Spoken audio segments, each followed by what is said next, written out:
en cuisine, c'est d'abord c'est l'âme de la maison, c'est d'abord la cuisine. C'est là qu'on élabore les recettes de la création et puis qu'on perpétue un peu le registre de la tradition dont j'ai hérité, puisque je suis la 4e génération de la famille Blanc, cette vieille maison où les Blancs se sont installés en 1872.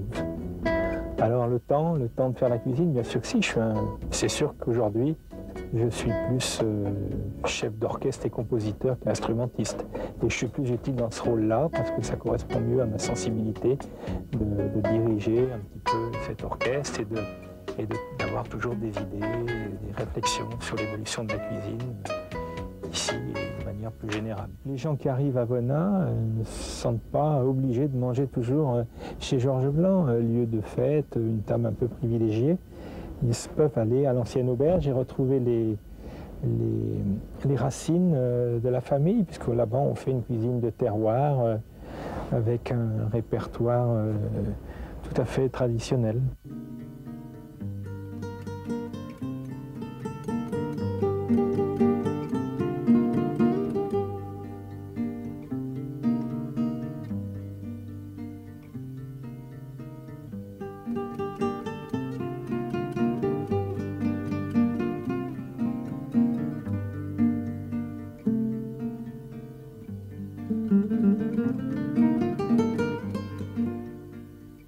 Bon, alors on va préparer ce matin une crêpe parmentière au saumon et caviar, qui sera servie avec un petit beurre au zeste de citron. Alors bon, les ingrédients, il nous faut évidemment parmentière, ça sous-entend la pomme de terre. Donc on a préparé une purée, là on a 500 g de purée de pommes de terre qui a été mouillée au lait. On va rajouter un peu de farine, il nous faut des œufs entiers et aussi des blancs, de la crème, et on cuira ça dans une grande poêle avec du beurre fondu, c'est du beurre clarifié. Comme on faisait autrefois, on utilisait beaucoup le beurre clarifié pour cuire dans la cuisine. On va avoir du saumon, du caviar, voici des zestes de citron pour le petit beurre au citron, un peu de tomate et d'herbe pour le dressage et pour parfaire disons le bel aspect de l'assiette. Voilà. Alors on commence avec la purée qui est là. On va simplement, pour 500 g de purée, ajouter 3 bonnes cuillères de farine, 3 cuillères à potage de farine, et on va travailler avec la spatule. Donc d'abord les œufs entiers, un par un. Pendant ce temps-là, on va débiter le saumon en fines tranches. Dans ces tranches, on fera des petits carrés comme ça. Voilà, tu coupes assez mince.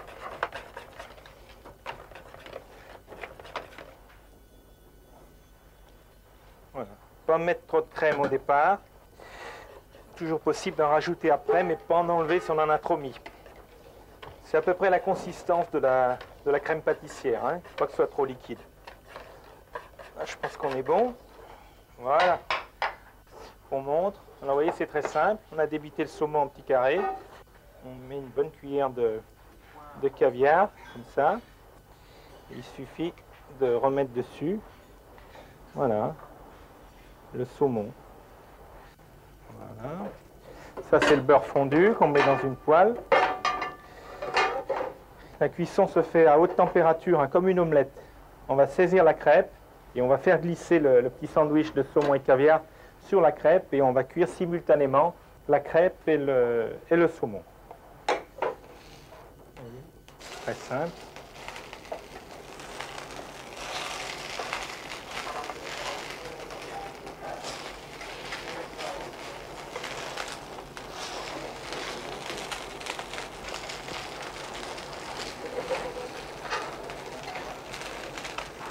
On réserve les crêpes là. Point. Le beurre fondu, c'est terminé. Ce sont des zestes qui ont été blanchis plusieurs fois à l'eau, des zestes de citron. Dans la poêle, on va mettre un petit peu d'eau. Un petit peu d'eau, voilà. Un petit fouet, s'il te plaît. Voilà. Non, non. Voilà. Un petit peu de sel. Voilà. Tiens, Alain, tu peux mettre quelques parcelles de beurre.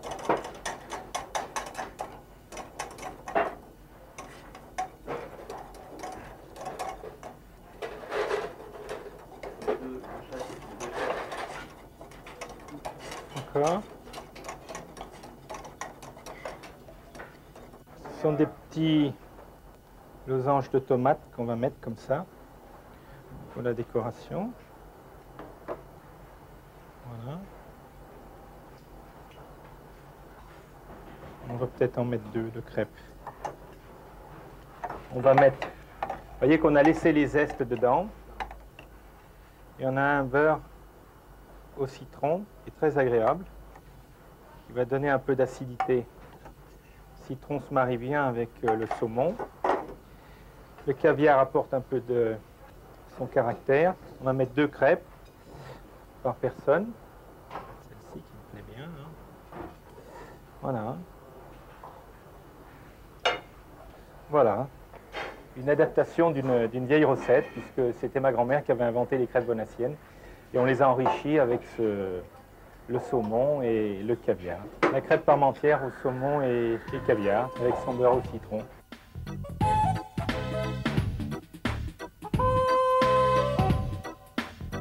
Pas encore le poulet qui va faire 2 kilos au bout de 17 semaines. C'est un adolescent, là. Il fait à peu près la moitié de ce poids-là. Et après, il va y avoir une finition en épinette où ils vont être dans l'obscurité. Il va parfaire son engraissement. Voilà, c'est un merveilleux produit de notre terroir. Et c'est vrai qu'on peut le cuisiner de 36 façons. Alors voilà la fameuse volaille de Bresse. Ça, c'est une grosse poularde. Donc, vous voyez, plumage blanc, crête rouge et pattes bleues. Bleu, blanc, rouge, les couleurs de la France.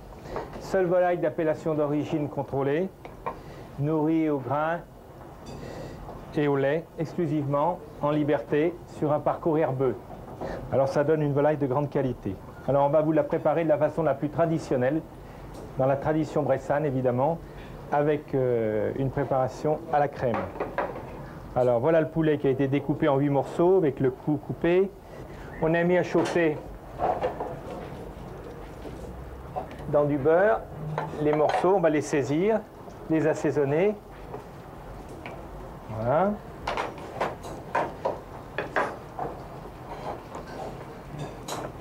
On ajoute également une garniture qui est constituée d'oignons, coupés en 4 ou 5, gousses d'ail et des champignons. Il faut mettre suffisamment de sel au départ. Voilà. Et poivrer suffisamment. J'adore le poivre. Hein. Alors j'ai toujours tendance à en mettre un peu trop. Mais on supporte plus facilement un excès de poivre qu'un excès de sel. Voilà. Alors ce qui est très important, c'est d'obtenir une bonne coloration. Il va se former une petite pellicule blonde sur chaque morceau. Et c'est ce qu'on appelle les sucs. Et c'est ces sucs de cuisson caramélisés qui vont donner tout leur goût à la sauce. Et c'est très important de bien réussir cette opération. Voilà ce que j'ai dit. 2 petites feuilles de laurier. Là, il y a un peu trop, hein. Et un peu de thym. Petite touche subtile, il ne faut pas en mettre de trop.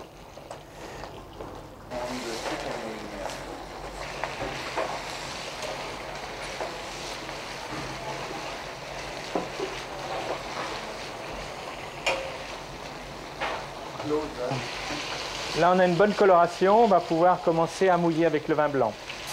Vert, plutôt. Voilà.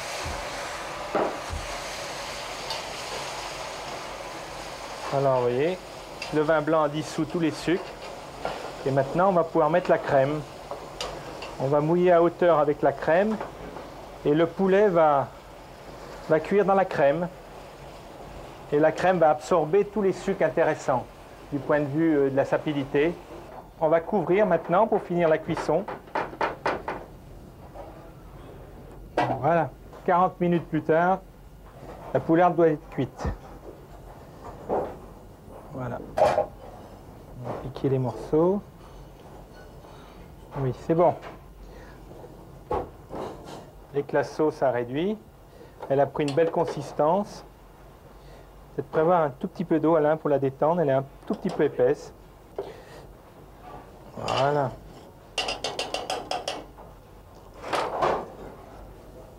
Je vais goûter.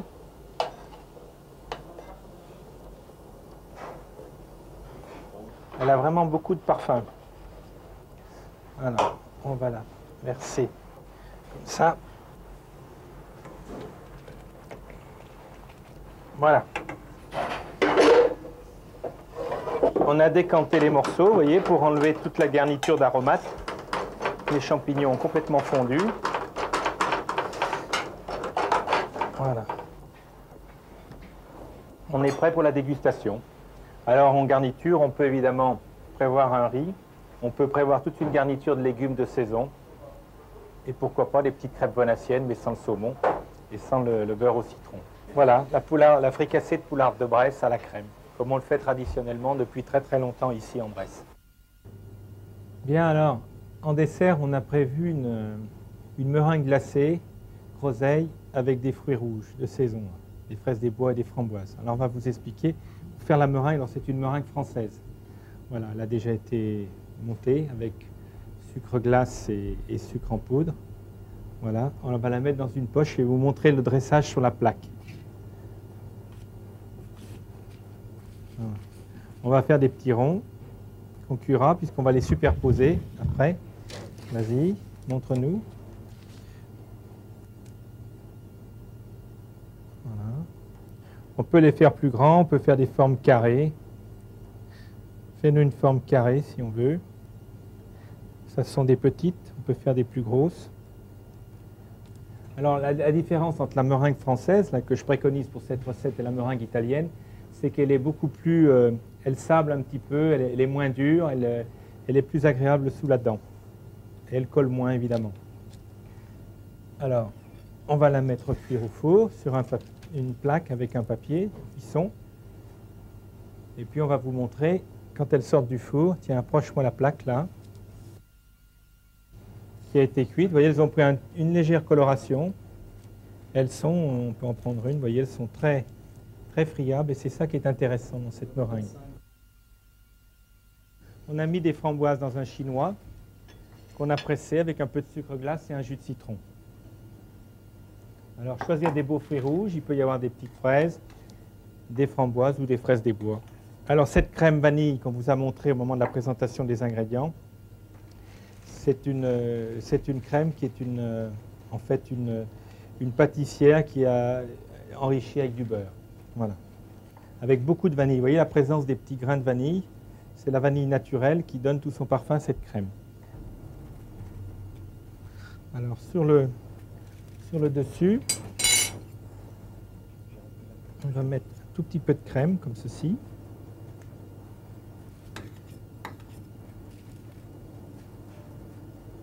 Sur cette crème, on va ranger les fruits rouges.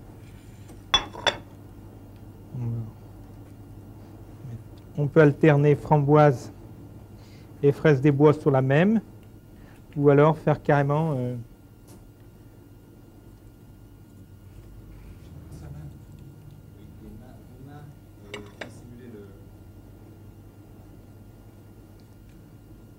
Voilà.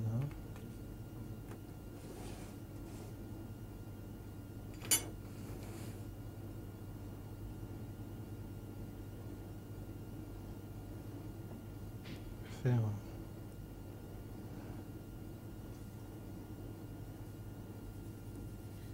travail minutieux. Voilà. Et là, on peut mettre voilà, comme ceci. Bon. Alors là, on a le sorbet. Donc il n'est pas trop dur, il vient d'être tourné. Vous voyez, on va mettre un tout petit peu là, ceci.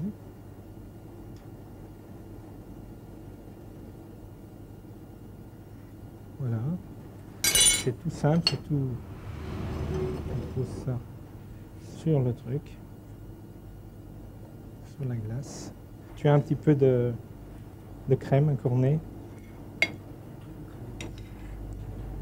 as un cornet.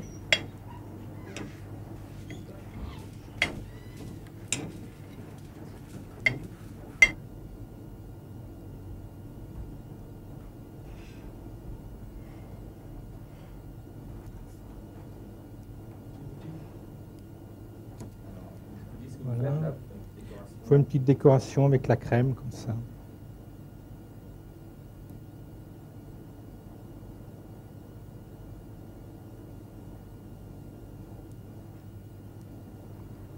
Voilà, et puis on va pour... Maintenant, on n'a plus qu'à faire glisser les gourmandises.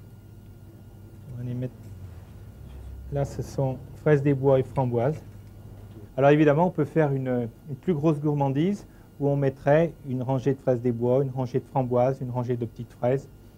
On peut alterner dans des formes différentes. L'esprit, c'est d'avoir le sorbet groseille à l'intérieur, ça peut aussi être un sorbet framboise, et le coulis de fruits rouges, là, qui est un coulis de framboise.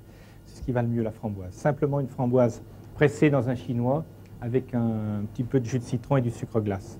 Très naturel, sans ajouter quoi que ce soit d'autre.